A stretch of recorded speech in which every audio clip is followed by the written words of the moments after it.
10 facts about the coronavirus.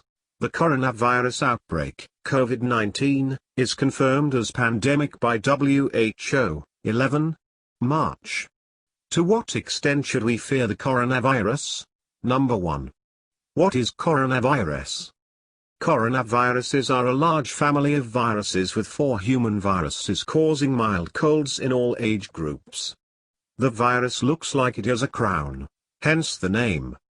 The family also includes viruses from animals that can infect humans in a process called zoonosis.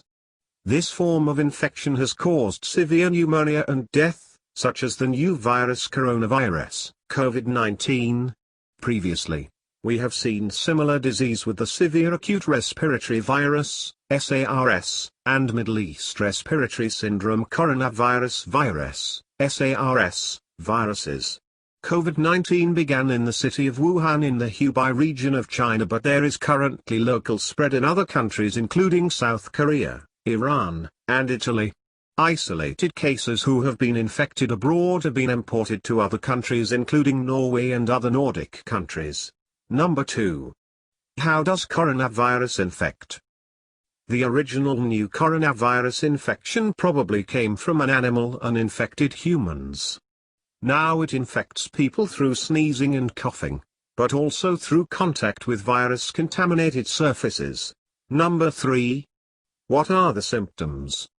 Common symptoms are respiratory symptoms with fever, fatigue, cough and very rapid or labored breathing.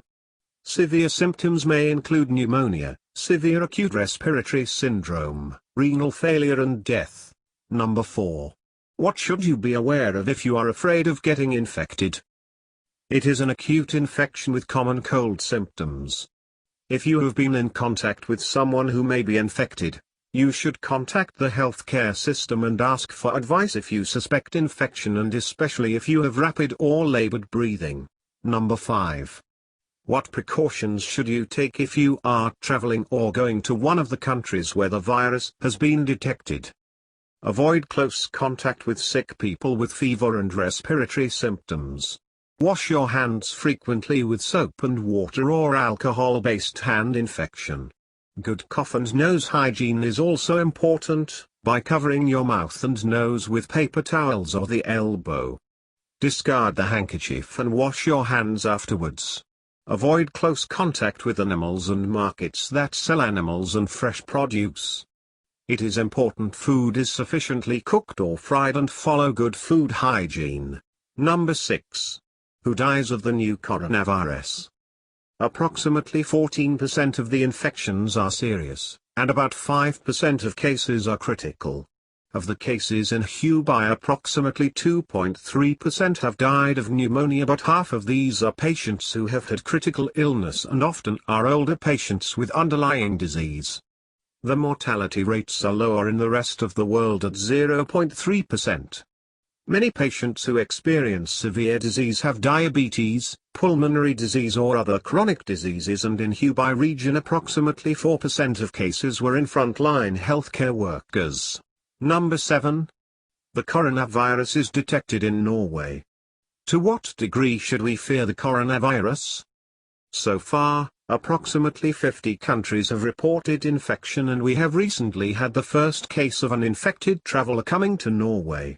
About 86% of cases cause mild respiratory tract infections.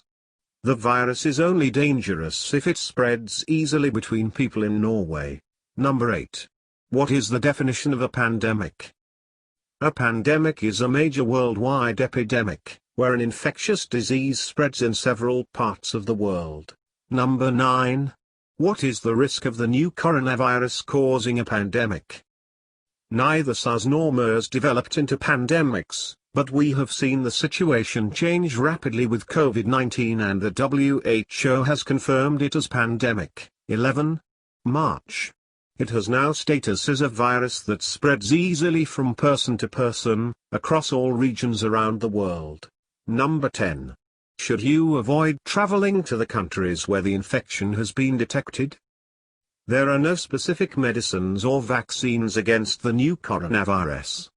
Therefore, one should consider postponing travel to infected regions.